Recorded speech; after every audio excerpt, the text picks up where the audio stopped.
I hope that none of you ever get hit by a car, but unfortunately, that's just not reality.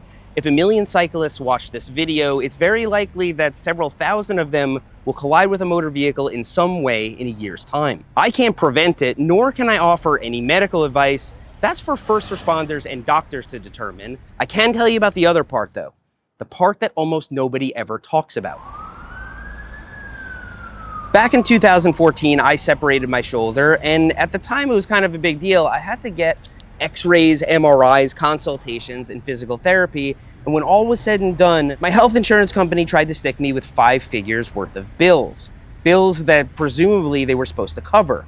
They told me it was the car insurance company that should cover the crash. Except it didn't involve a car at all. It was a mountain bike accident, and it took a lot of phone tag, a lot of making phone calls and climbing up the chain to get them to cover my claim. And so I want you to imagine that it does involve a car, and your bill is not $10,000, it's $250,000 or worse, and the quality of your care and indeed your future outcome is directly tied to your ability to pay for your care. Where I live, that's going to be the case for most people. So suppose you get hit by an uninsured motorist, or the driver's at fault but the police report is missing information. Or maybe you fled the scene really quickly before the adrenaline wore off. This exact scenario gets repeated every day and it almost never gets talked about. See, it turns out that what you or even bystanders do at the scene of the accident is absolutely vital. And so today, we're all gonna get on the same page so we can look out for each other.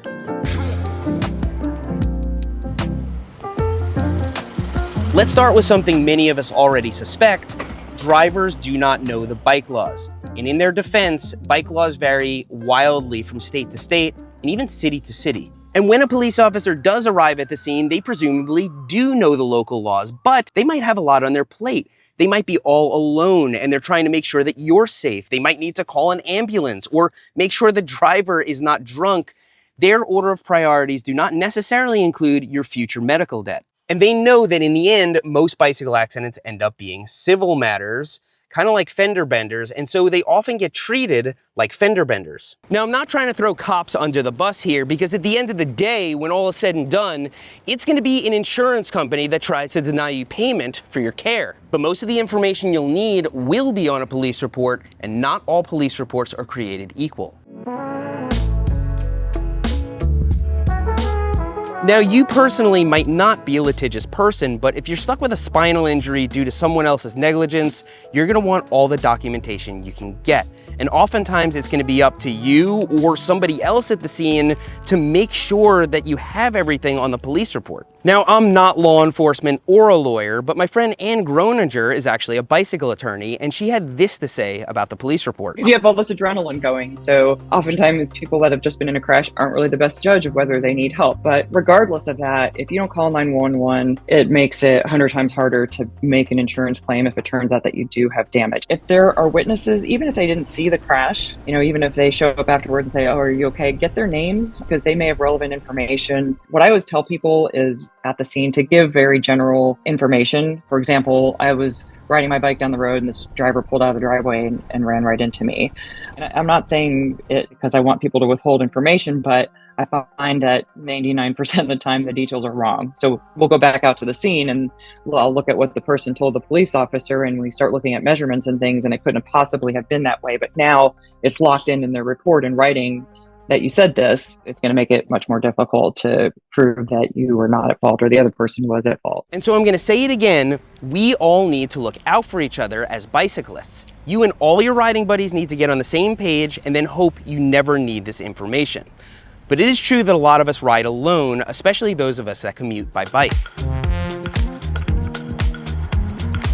If you end up needing a record of your accident, video evidence is kind of as good as it gets. Doesn't matter if the video quality is perfect, because just having a camera present when the cop is filling out a police report tends to keep everybody honest. Lots of action cameras have what's called loop mode, and so it'll just write over the oldest file. And so as long as you charge it every day, you can just put it on your helmet and just start recording and leave it. Now, if you have a 360 camera, any 360 camera, that's even better because it records in every direction. You can just stick it on the top of your helmet, set the quality a little bit lower to save battery life, and then record every one of your rides. You'll probably have to format the card before each one That one little task might save you someday. If something ever does happen, you can go into the app and choose whatever angle you want from your entire perimeter. You can get a good enough 360 camera for $250, $300. It's easy to justify your purchase when one MRI can cost over $1,000. And of course, there are special cycling cameras like the Garmin Vario, which double as a tail light, have radar, and of course, record your rides.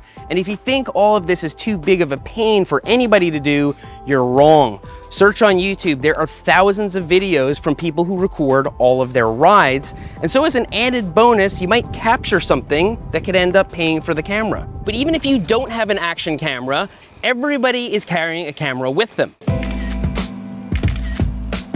Yes, at the scene, you should take as many pictures as you can.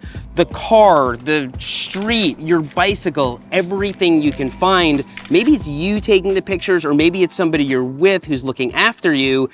We kind of want specifics though, so let's ask Anne. If there's any debris, the mirror came off the car, or you lost a shoe or something was spread out around the scene, pictures of those items on the ground so you can tell where they are. So don't just take a picture of the item, take it in reference to a driveway or something like that. So yes, numerous photos taken at the scene that might even be time-stamped and geotagged will provide plenty of additional information for insurance adjusters or lawyers depending on how badly things are going. But photos aren't the only thing that can provide information.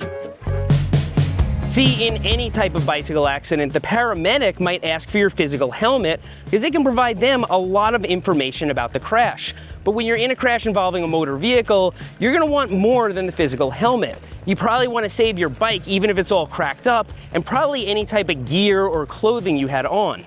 The bike and the helmet are really important. If you have a broken bone or a torn ligament, those are really easy to prove. Brain injury is very hard to prove, and a lot of times people have concussions. If we have the helmet and we can show there's a dent or scratches to the helmet, we at least can show that there was impact to the head. The bike is really important because we get a lot of cases where the bicyclist won't remember anything and the driver will say, oh, they just darted out in front of me.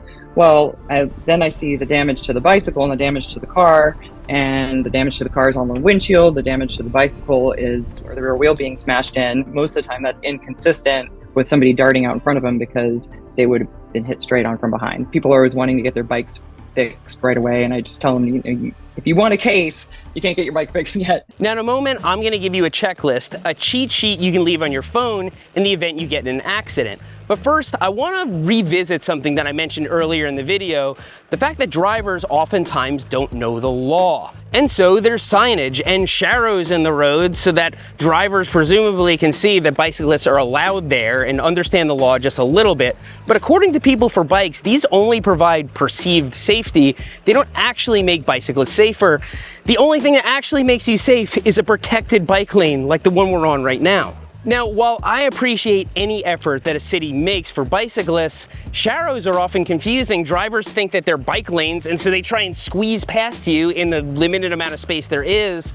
Share the road signs can be mistaken for, hey, bicyclists, share the road with drivers. Now, I don't tell you this to scare you, and in fact, it kind of pains me to make this video. As a bicycling advocate, I never want to make the argument that bicycling is unsafe. However, I want you to be prepared, and I don't want you to get a false sense of safety and think you don't have to pay attention to these things. And so if you really want to be prepared, the last thing you want to do is rely on somebody else's insurance. There's a lot of people driving out there that have minimum limits, which right now in North Carolina are $30,000. If you're in the hospital for days and you've got long-term injuries, it's surprising how quickly it'll be used up, even with medium level injuries. You can buy more uninsured and underinsured coverage than you have on liability. So to be perfectly clear, we're talking about the cyclist having coverage on their car insurance for getting hit by somebody else's car. 100%. And I don't even want to limit it to cyclists. Everybody should have this. I think mine is maybe $20 a month. If you're riding a bike, I strongly recommend $1 million. People say I want to sue them, blah, blah, blah.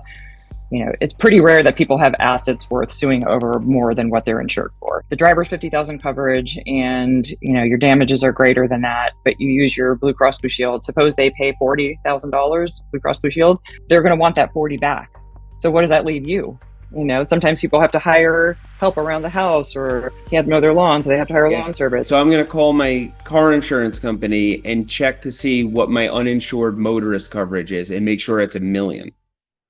Yes. If you're confused right now, you're not alone, but there are a lot of things that your health insurance is not going to cover. For example, lost wages or childcare, or one of the many expenses that might come along with an injury. And if the driver's insurance is not adequate or they have no insurance at all, you could be stuck with those bills personally. And so you're going to want to get yourself some uninsured motorist coverage. But if you find yourself at the scene of an accident, you're going to want to remember these following tips. Now, many people have an ICE contact in their phone. ICE stands for in case of emergency. Go to your ICE contact, and then in the notes field, I want you to write these items. In the event of an accident, immediately look for witnesses. Look around. Was there anybody else present that might have seen what happened? If you can get somebody else to make a statement for the police report, somebody who wasn't the driver who just presumably hit you, that is going to be huge. And for the next list item, make sure you file that police report. Call the police and have them actually write up a report. Even if it was a minor accident and you're not really sure whether you're hurt or not, you want everything on record. So file a police report. Next list item, take pictures. Everybody has one of these. If you're not wearing a camera or if you don't have a camera on your bike, you can go and take pictures of the entire scene. Any signage that might be in the area, the car, your bike, the road, any marks anywhere, especially on their mirror or their bumper, make sure you get pictures of all of that because you can never go back to that scene with everything placed the way it was and get them again. Save all of your gear. Bring it with you if you can. Your helmet, your clothing, your bicycle, all of that might end up being evidence later on. And finally, take notes. This should go without saying, but anything in addition to the police report might be really helpful to know, like the officer's badge number, their name. If you can get the person who hit you's name or their insurance information, that's gonna come in handy. And in case you forget, just write down where it took place. Write down exactly what happened. You think in the moment you're gonna remember everything, but that's kind of the best time to write it down. Now, I've already said this 3 times, but I'm going to reiterate, these instructions are not necessarily for the person who just got hit by an automobile. They might not be in a situation where they can do any of this. This is about looking out for each other. This is what all of your friends have to know. This is what all of your riding buddies have to understand. And so you need to share this video as a resource so that we can all get on the same page and we can all look out for each other. Thank you, Ann Groninger and People for Bikes, for educating me while I was researching for this video. I hope you learned something today, and if you didn't, I hope you can share it with somebody who can. Thanks for riding with me today. I hope you never need the information in this video. I'll see you next time.